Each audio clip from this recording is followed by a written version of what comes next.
The canonical messages. I don't think that's how you say That it. seems to be abusing that term. It's a coordinate-free basis. It's a basis-free. There we go. Got that out of the way. All right, let me get started here. I'll begin with a word of prayer. So, dear Heavenly Father, we thank you for this day. I thank you for these students. Just ask you to bless our work today. Help me to cover what we need to cover and help us to understand what we can, Lord. In your name I pray, Lord Jesus. Amen. So,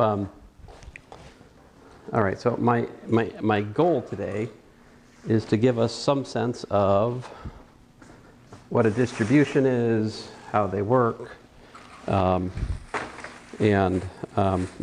before that, I still need to cover a little bit of ground with Fourier transforms, and there's like a calculation that I think we should do and enjoy, so I will make sure I do that.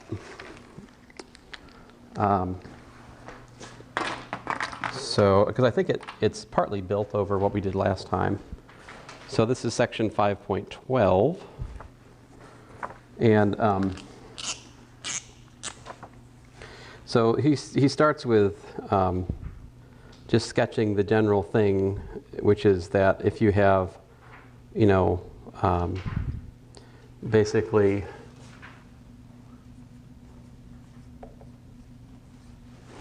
you've got a linear differential operator. L is, an d to the n. That's a derivative operator, all right? An minus 1, d to the n minus 1, plus plus, a1d plus a0. That's your operator. And you're studying the differential equation, Ly of t equals to f of t, all right?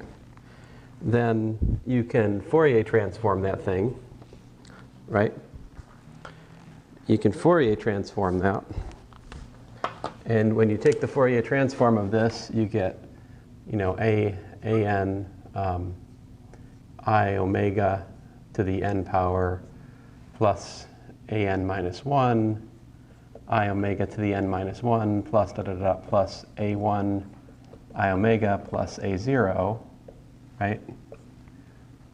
All times what? All times the Fourier transform of y, which he calls y hat, which of course is a function of omega, and then equals to the Fourier transform of the forcing function f, which is again a function of omega. And so you've changed the differential equation to an algebraic equation, right? And basically he points out that you can write this, of course, as a polynomial in I omega, right, times y hat of omega equals to f hat omega. Getting tired of writing the of omegas here. So if you solve for y hat, you get f hat divided by, fine. Here, have your omegas back. Omega. Are you happy? Like that. Did he put a hat in his P too? Did he put a hat on the P? Goodness gracious. P hat. So he puts hat on everything that's a function of omega, pretty much. All right. So of course, yay, we solved for y algebraically, and then he says you can look at that as g hat of omega times f hat of omega, where this g hat, of course, is 1 over p hat of I omega, right? This has a name. It is called the, oh, he doesn't say that yet. I think he calls it the admittance. Well, he doesn't actually give it a name yet. I guess it has a name in its other special context. But anyway, so then to solve this, you take the inverse transform, right? The inverse Fourier transform, and that gives you y of t is equal to 1 over the square root of 2 pi, the integral from minus infinity to infinity of f of, oh, hard letter, squiggle, g of t minus squiggle, d squiggle. My squiggles are horrible, but there it is. And so that gives you the solution where, of course, g is the inverse, this, how can I say it? F inverse of g hat is g, right? The inverse transform of the g. Now, he says a little bit more here that I think is worth mentioning, which is that you can understand, so this is reminiscent of the form, we talked about Green's function, right? So it seems like this thing is the Green's function in some sense, right? So if we look at Ly of t equals to the Dirac delta of t, which we'll talk more about today, all right, then what happens, what is the Fourier transform of the Dirac delta?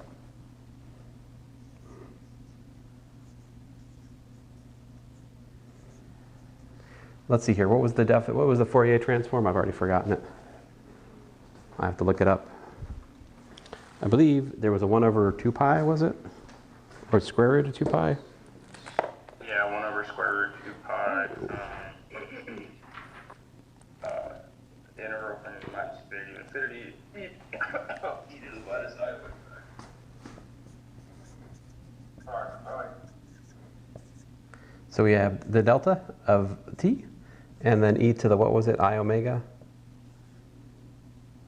Yeah, I omega x. Dx. S of x dx.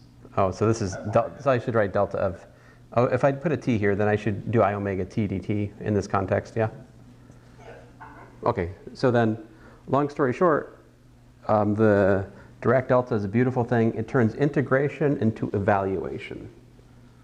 It turns integration into evaluation. So all this is 1 over the square root of 2 pi e to the I omega t evaluated at t equals to 0, which of course is just 1 over root 2 pi.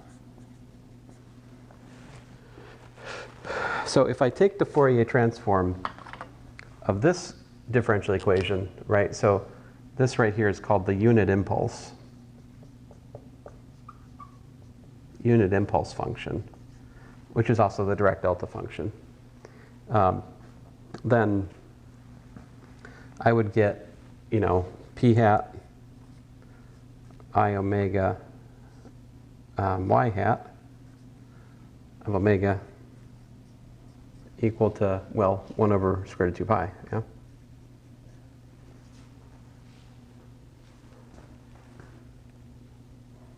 And so what that shows me is that, square root of 2 pi y hat omega, well, that's not how he writes it. Oh, he has the good sense to call the solution here not y hat, but big G. So he calls this big G. My bad. Big G. Big G. All right, so G hat. All right, so in light of that, we have big G hat of omega is 1 over the square root of 2 pi, 1 over p hat I omega, right? But, if you compare this and this, right, you can see that this is going to give us what?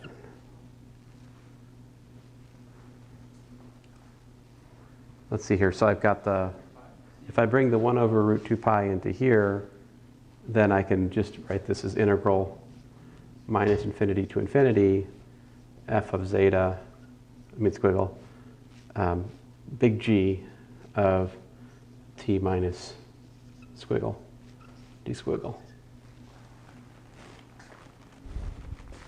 That's why the 1 over root 2 pi is gone in his equation 5.102.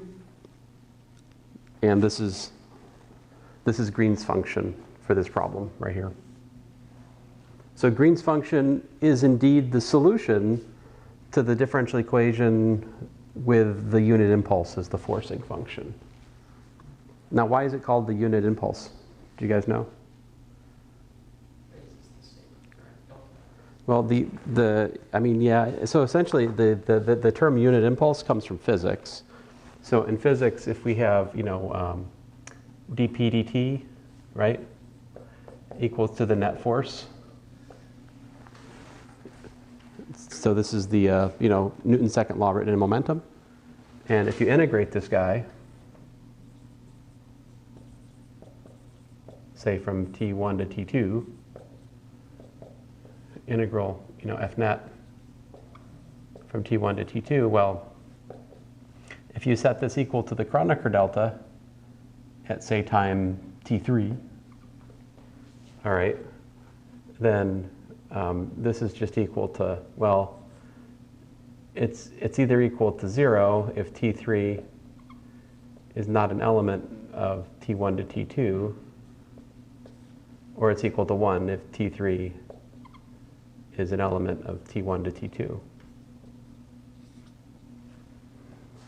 So basically the graph of the force, if you want to think about force versus time, somewhere there's a, T3, and the direct delta function is this magical thing that it has area 1 under it. But what is area under a force curve? Well, area under a force curve is impulse, because the change in momentum is impulse.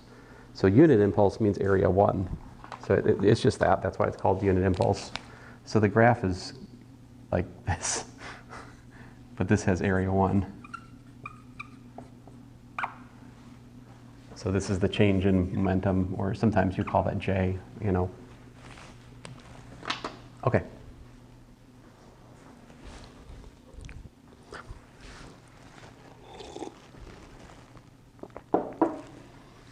So let's work a problem here, if I can. Can I erase all this, guys? Are you on the one board? Well, I mean, I can go to the other board if you want me to. Yeah, I'm still copying some stuff. All right, I'll go to the other board then. So I'm next covering example. Come on, marker. Yo, that is really on there. Yowzers. All right. So this is his example 5.12.1, I guess. And here we're looking at electric current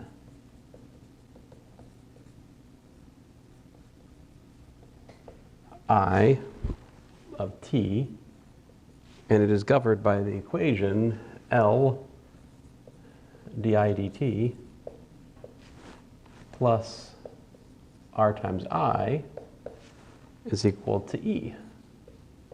Of course, this is Kirchhoff's voltage law when you've got, E like this, and then you've got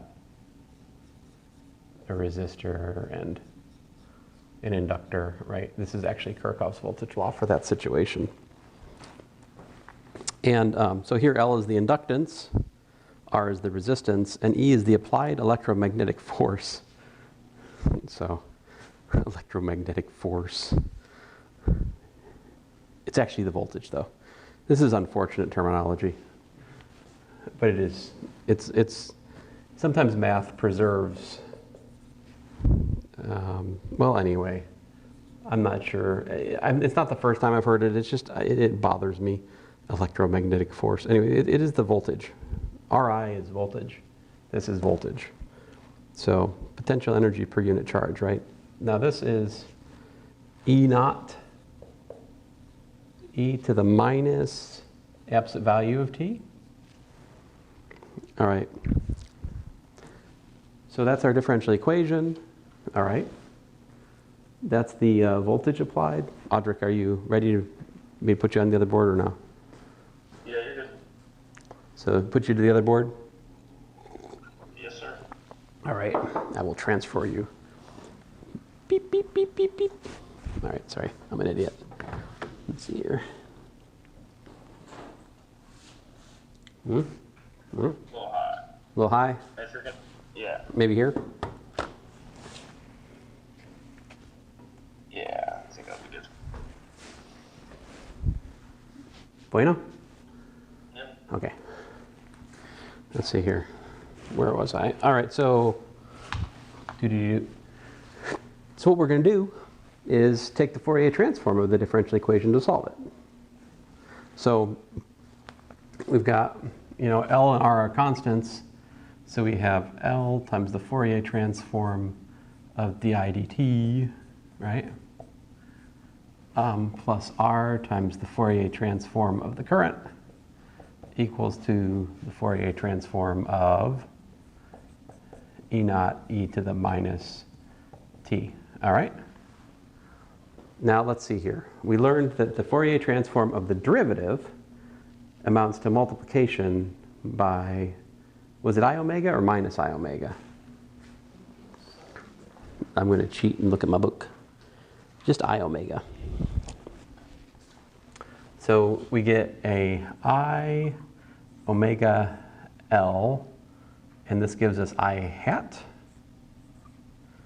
And then you get plus R I hat equals to, what was the transform of that? We worked that out last time, remember? So we had e to the minus alpha t. It was, what was it? It was, in this context, 1 over 1 plus. Oh yeah, I forgot about my. Yeah, you're right. I forgot about my multiplier. What was the multiplier? Sorry, square root of 2 over pi. Yeah, so I need to have a square root of 2 over pi out here. Yeah. All right. So we've taken the Fourier transform. Now what we do, solve for I hat. So that's easy enough, right? Come on, if I can get the marker off. I hat, let's see here, square root of 2 over pi. I'll leave that guy out front. And then big old parentheses, E naught divided by, let's see here, R plus I omega L, parentheses, 1 plus omega squared. Like that.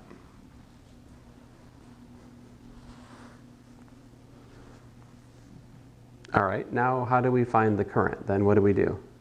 We take the inverse transform, right? How do you take the inverse transform?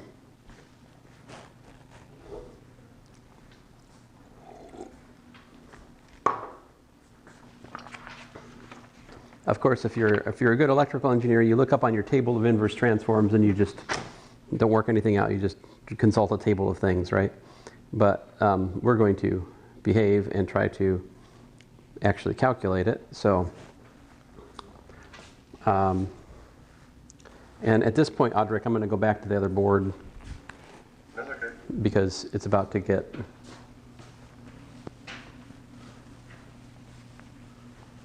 bigger. Let's see here.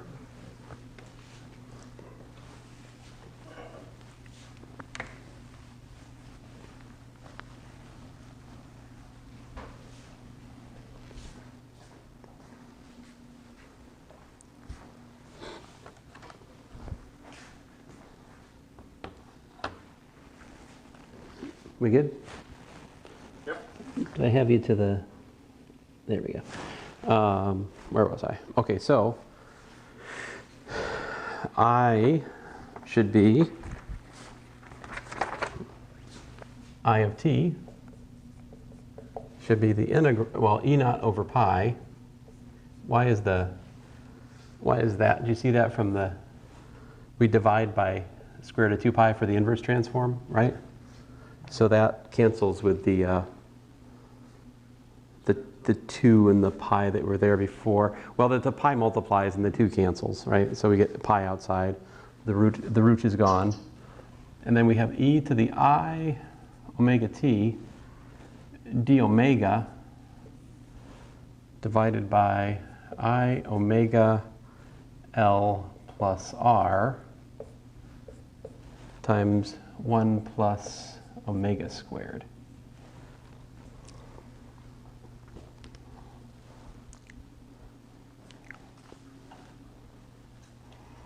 And then this is pretty cool.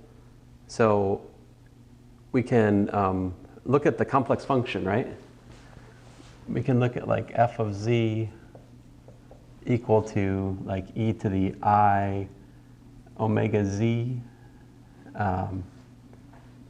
divided by, not omega, I'm replacing the omega with z rather, my bad.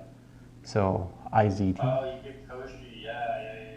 IZT, and then down here, yeah, IZL plus R, 1 plus z squared, right? So that complex function, what's that? So this complex function, if we evaluate z equals to omega, where omega is a real variable, it reduces to this, right? This guy has singularities where? Z minus 1. Z equals to what? Oh, plus or minus? 1. Yeah, plus or minus 1. Very good. And also, this gives you 0 when z equal to what? Minus R. Oh, sorry. Here, let me be lazy. IZL plus R equals to 0, solve for z, right? Z is equal to Negative R. Minus R over it. for IL. All right.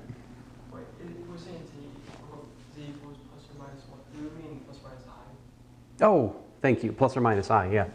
Hold on a second. I was fished. You fished me into that, Audric. Wait a minute, was that me or was that you? I don't remember. I was thinking, and I was like, he's probably just something I don't. No, I know less today. So anyway, if we look at... We should use the pole formula for complex, right? Right, so what we want to think about is, think about a contour, right? Like this, where, the contour is like a semicircle, right? And what's going on? Of course, this is what? This is also known as I R over L, right? So you got, one, it depends on which one of these is bigger or smaller, I don't know, right? But one of these is I, one of these is IR over L. It doesn't really matter which is which. The point is, once the, once this distance, once L is much, much greater than 1, of course you're enclosing both of these contours, and you can argue that the integral along the outer arc goes to 0 by the ML theorem, which is fairly obvious for this because you've got a cubic downstairs and you've got an exponential upstairs. So you definitely can easily show that the integral over the outer half circle goes to 0. And so by Cauchy's residue theorem, we can just calculate this integral by E0 over pi, 2 pi I, residue of f of z at I plus the residue of f of z at the other one, IRL over L, right?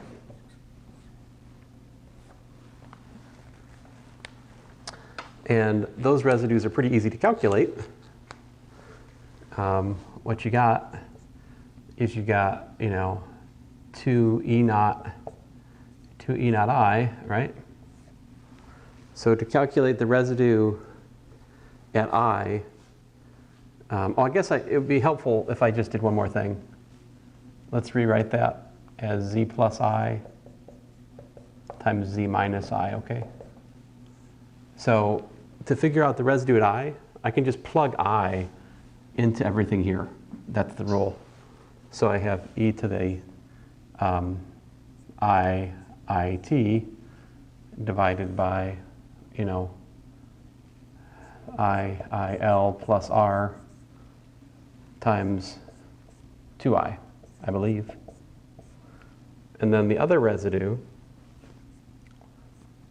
I would have e to the, goodness gracious, what was I? Yeah, I'm not doing any simplification at the moment.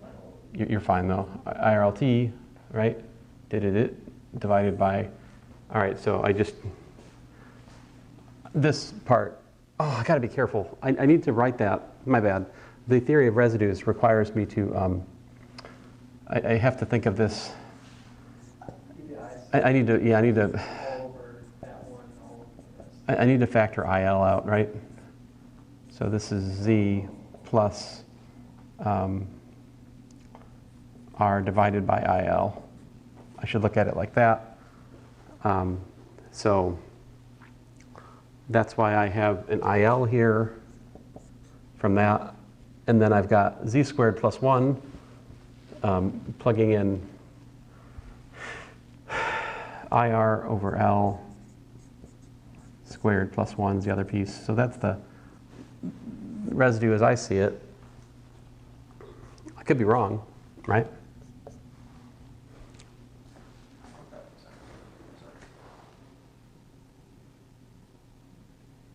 I think I got it. So let's see here, how's this work out?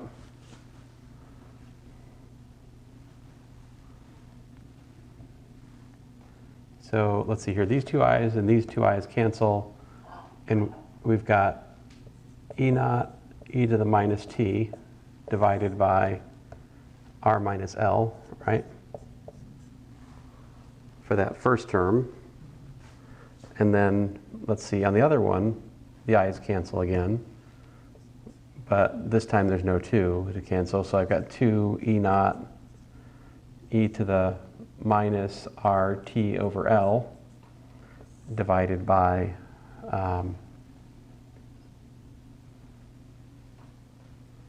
whatever that is. Negative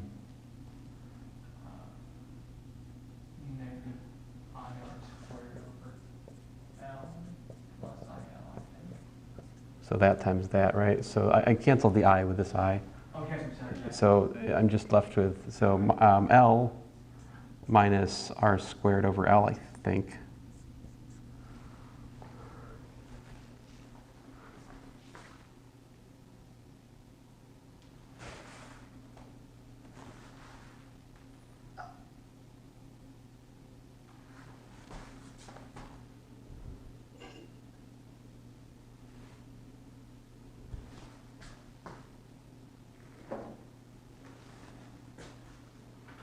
Oh, duh.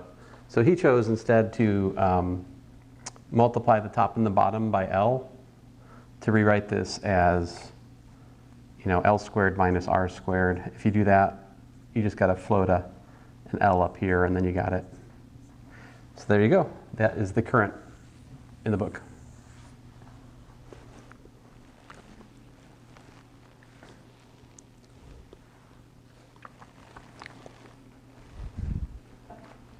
Now this is for t greater than 0. All right.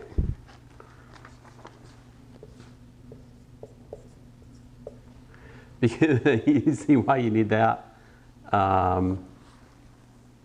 Why is t greater than 0 important? See, you've got e to the I z t, right? Which is, if we put z equals to 0 plus iy, like it would be here, right? You'd have e to the I times iyt, which would be e to the minus yt, where y is greater than 0, right? So if t is negative, you're in trouble. The integrand is not bounded in that context. So if you have t less than 0, you don't use this contour, you use the other one. And then you pick up, I think, well, the other one, you don't pick up the same solution, right? So for t less than 0, you obtain I of t equals to minus e naught over pi. Well, let me just write down the stupid answer. My bad. E naught e to the t over L plus R. And you can kind of see why that is.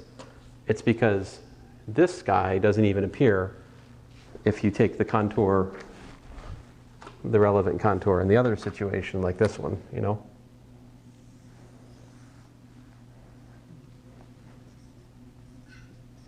So the t less than 0 just picks up on the minus I solution here, which picks this term up, just like this one from the other side of things.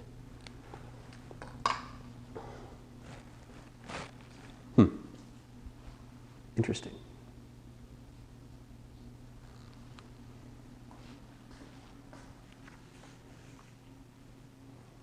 And he says, since the current's continuous, I of 0 has to be E naught e to the t over L plus R. So, of course, you could also take t goes to 0 here and obtain the same, I would assume.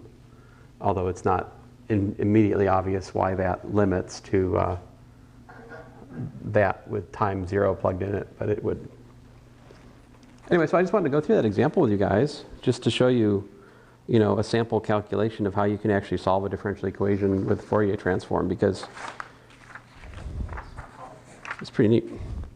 And there are a lot more examples in the book that I don't have time to go through, right? Like the book, I think this book has something like, what, I don't know, 10, 20 examples of Fourier transformed solved differential equations. It's got a bunch, more than I've seen elsewhere,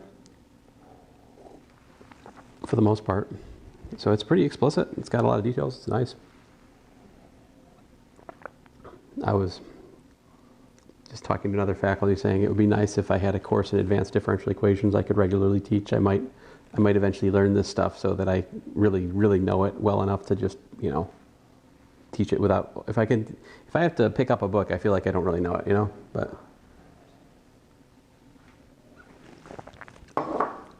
Like I could teach you guys I could teach you the entire course in differential equations without ever lifting a textbook, because I know it. Not the case. Not the case here. Linear algebra. Yeah, linear algebra. I get into some trouble with some proofs, though. There are.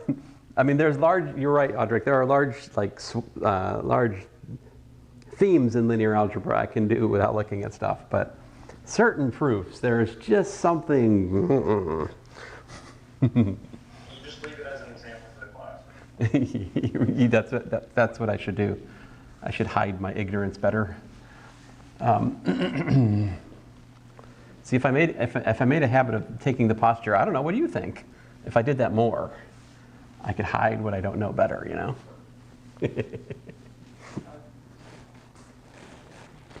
Okay, so that brings us to chapter 6, which I will do my level best here to describe to you guys.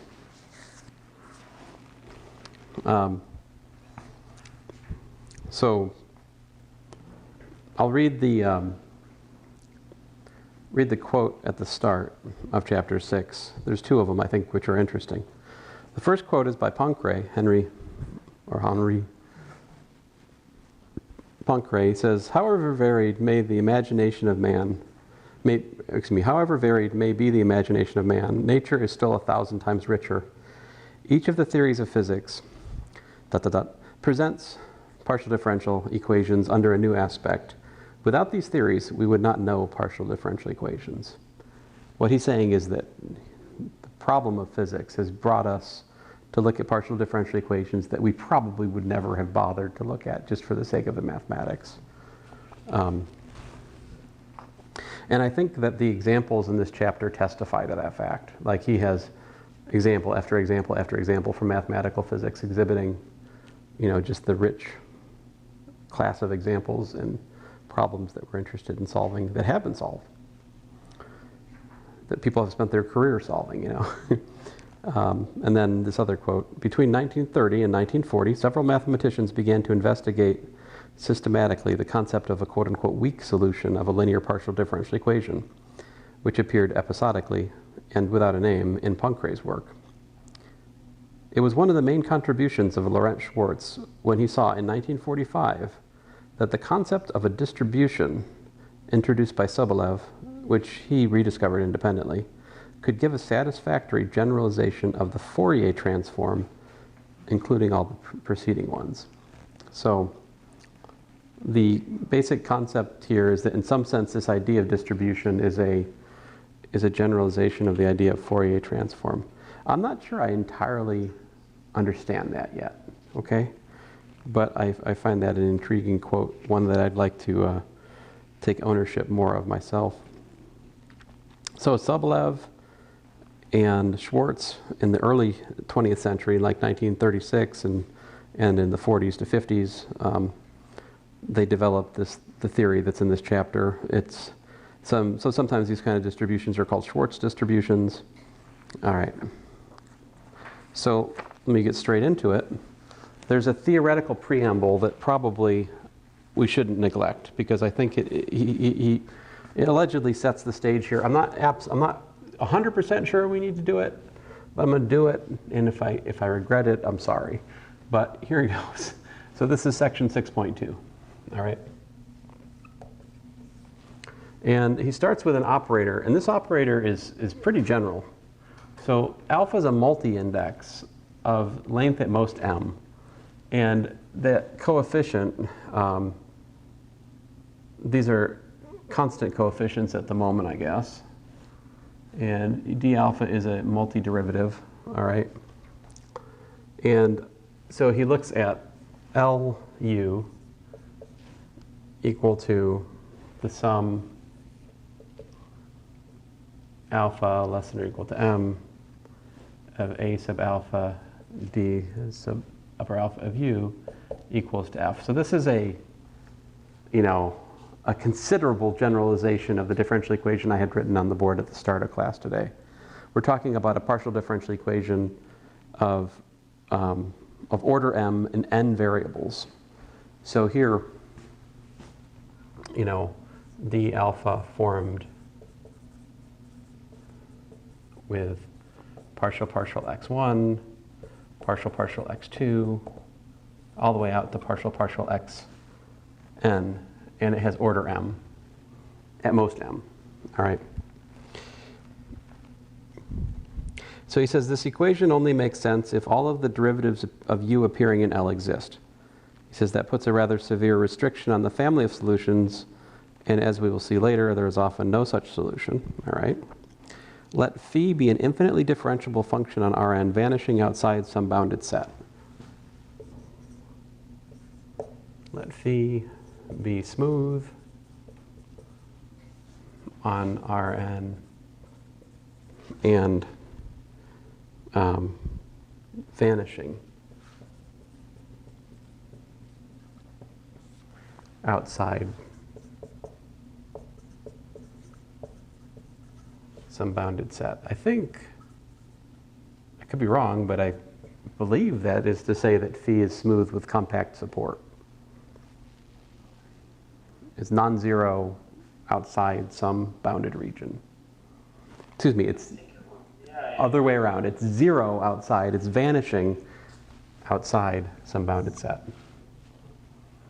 Sorry, Audric, I misspoke. Now, so you take the equation up there and like this up here, and we multiply it by phi, all right? And let's see here. So I've got the sum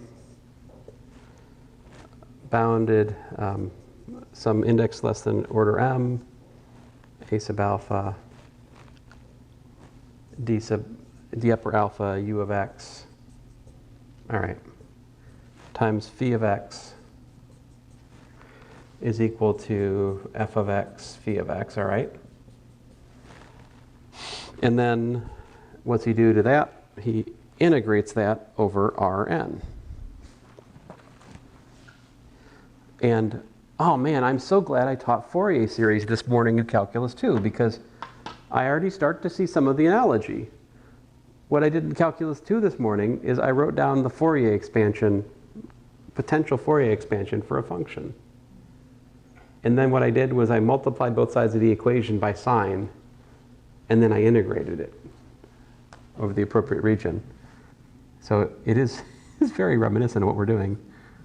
I don't know, there's more to the analogy than that though, I think. but there's part of it. So integrate over Rn. So of course we're talking about, oh, he puts the dx, fine.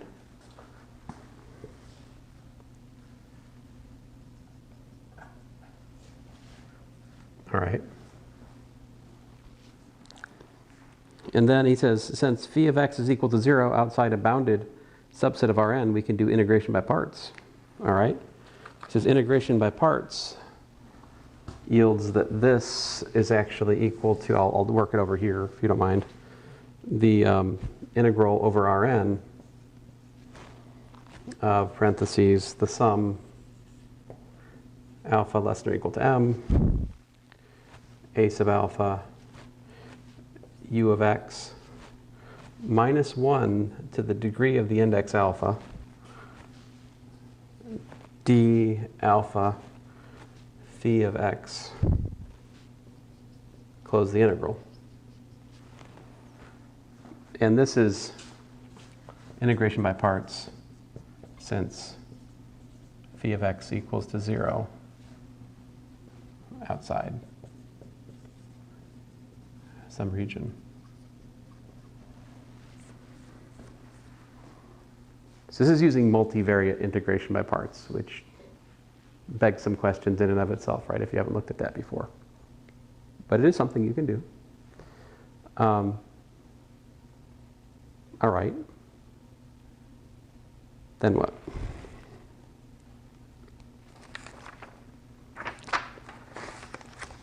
So he says, call this business right here L star. All right. And if you do that, then what we have is that the integral over Rn of u of x times L star of phi of x dx is equal to the integral over Rn of f of x phi of x dx.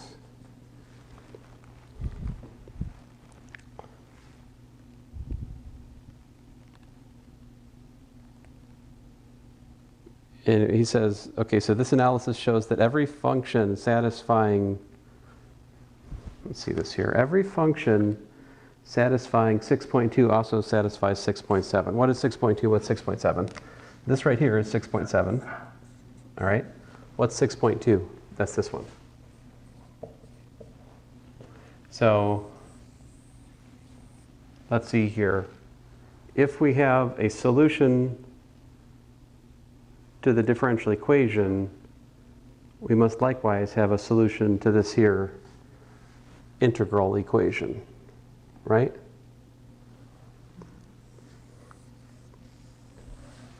But what's the difference between these two? I mean, besides it's an integral versus a derivative, one of the things is that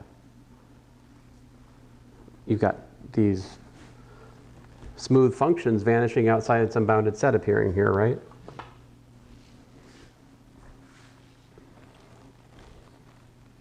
So he says the essential,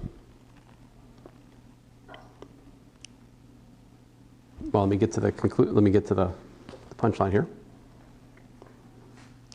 Let's see here. Let me read the paragraph again. I'm having trouble absorbing it, you know.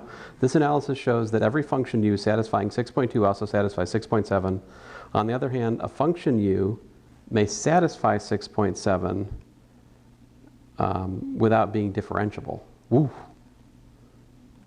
You could satisfy 6.7. You could have a u which solves 6.7 and have u not be differentiable.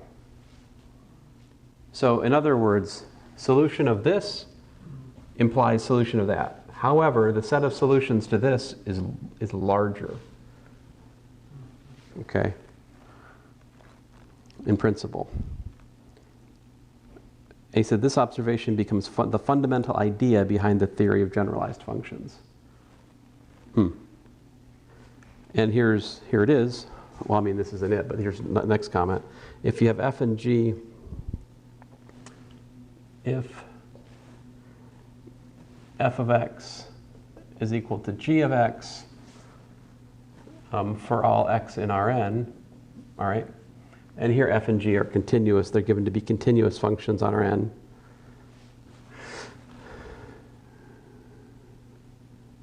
This follows if, this is written backwards. You know what I mean? Like, the interesting aspect is the thing I'm writing right now implies the former. You know, these, it's kind of like when they write the epsilon delta stuff with whenever. It's like, okay, but not okay.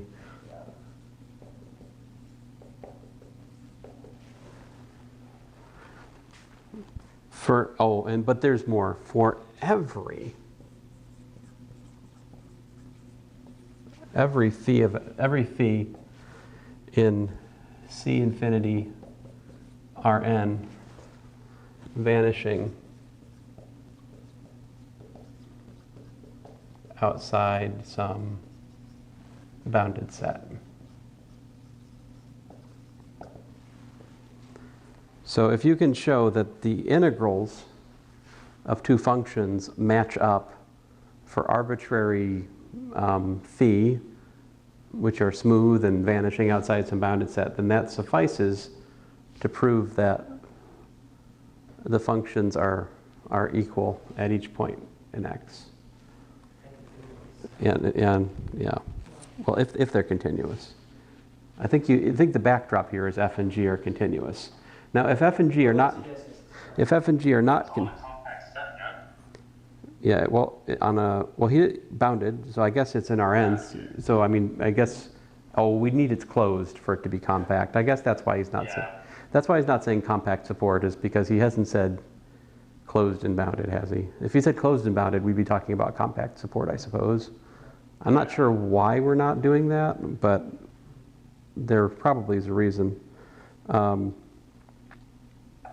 Okay, so these new functions, these things we're testing f and g with, are called test functions. So these are test functions.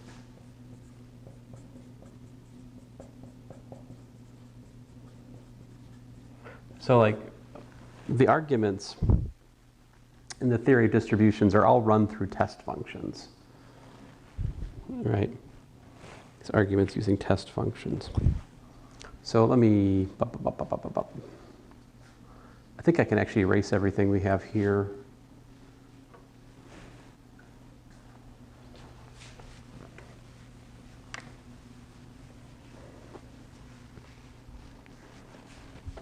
So definition,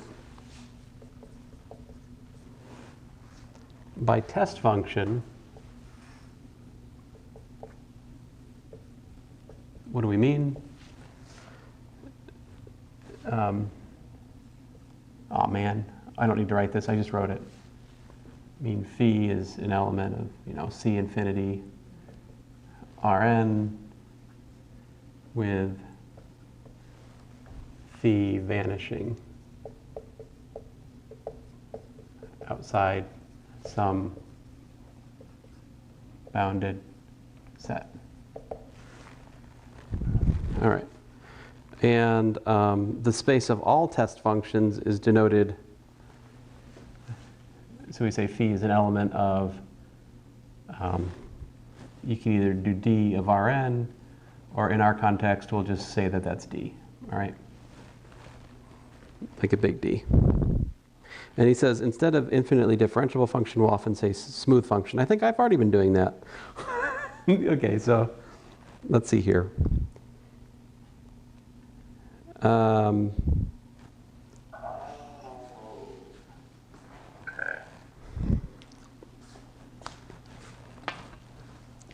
So example 1 is probably worth a moment of our time. We have phi of x defined to be, here's how it goes, the exponential of 1 over x squared minus 1, or 0. So this is if the absolute value of x is less than 1, and this is otherwise.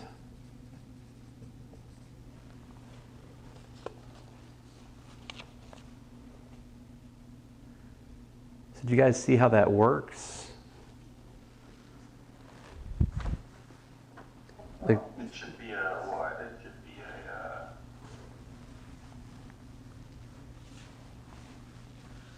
Like, is it like,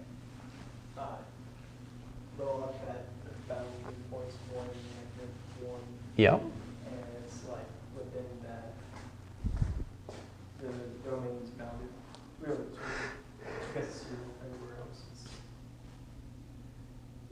Yeah, let's see here.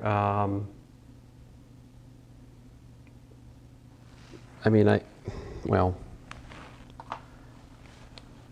1 over x squared minus 1, right, is something over x minus 1, something over x plus 1, right? I think we want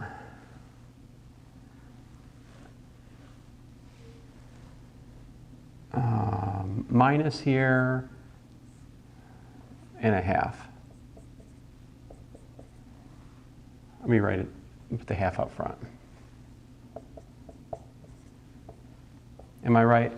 So if I put x plus 1 here, I put x minus 1 here, x's be canceling, we get 1 minus a minus 1, which is 2, 2 over 2. Got it, okay. So when you look at exponential, right, of 1/2, 1 over, x minus 1. It should approach like what? The constant function 1? Yeah, like, so this divided by that, right? I mean, I don't know if you want to do it this way or not, but you could.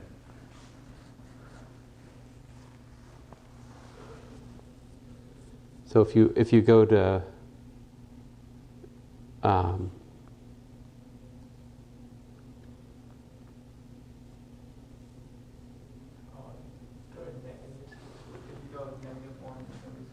yeah, so let's think about this. The limit as x approaches minus 1 from the right versus the limit as x approaches 1 from the left.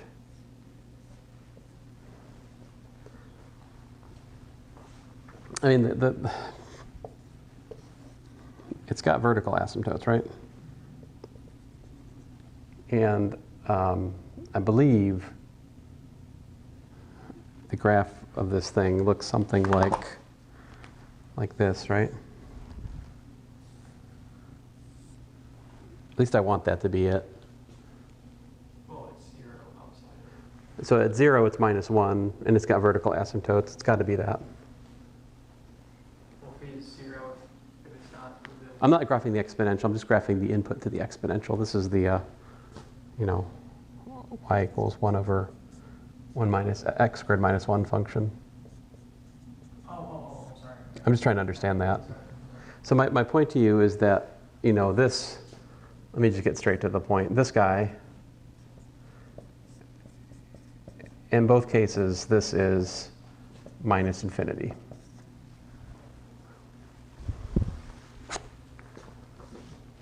Right? Which means that the limit, which then implies that the phi of x goes to 0 as you hit the, as you approach x equals plus or minus 1, you go to 0. If I was to fiddle with this more, I feel like those are probably like essential singularities if you were to look at it from a complex perspective. I could be wrong about that. But anyway, the graph is something like this, right? That's not quite right. I mean, it's more like this, right, Audric? Is that right? I mean, I can't do it great. Yeah, it should be above. It should be above the horizontal the x-axis. I don't know. I'm looking at it geometrically or thinking about it geometrically.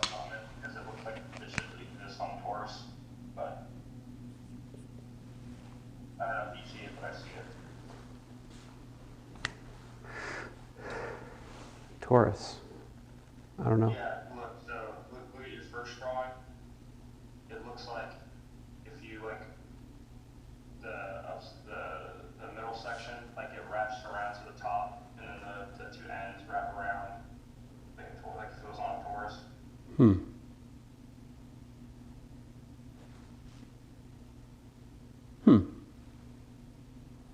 So you're thinking about like attaching these or something? Yeah, like T at points at infinity on both directions. Huh. Or T at 8 point at infinity, I guess. Right. Interesting. Let's see here. So, oh yeah, the picture on 290. Well, I guess I was kind of right before. I don't know. The point is, anyway, that this is a test function. All right. And then he points out that if you know this one, you can create new ones. It's like you can generate all kinds of new test functions. He's like, you can use. So this is, y equals to the phi of x, which I just defined. He's like, you could do phi of ax plus b.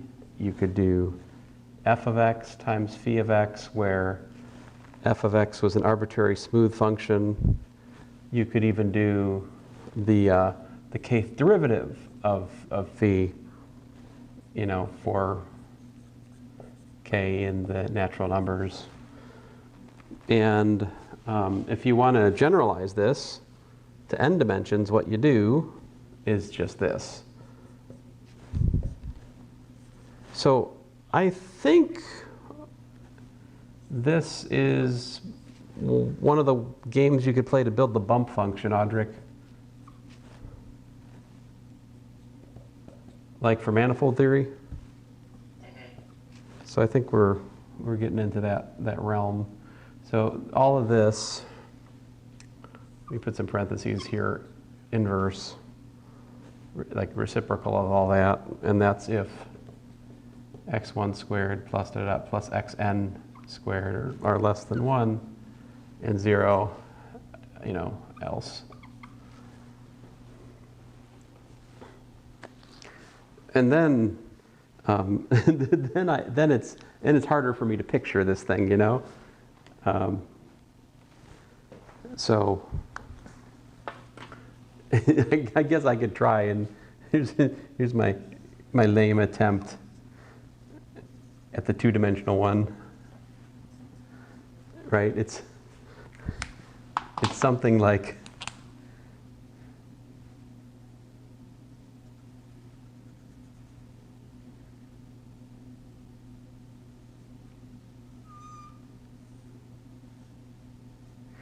I'm not capturing quite the right shape for it, but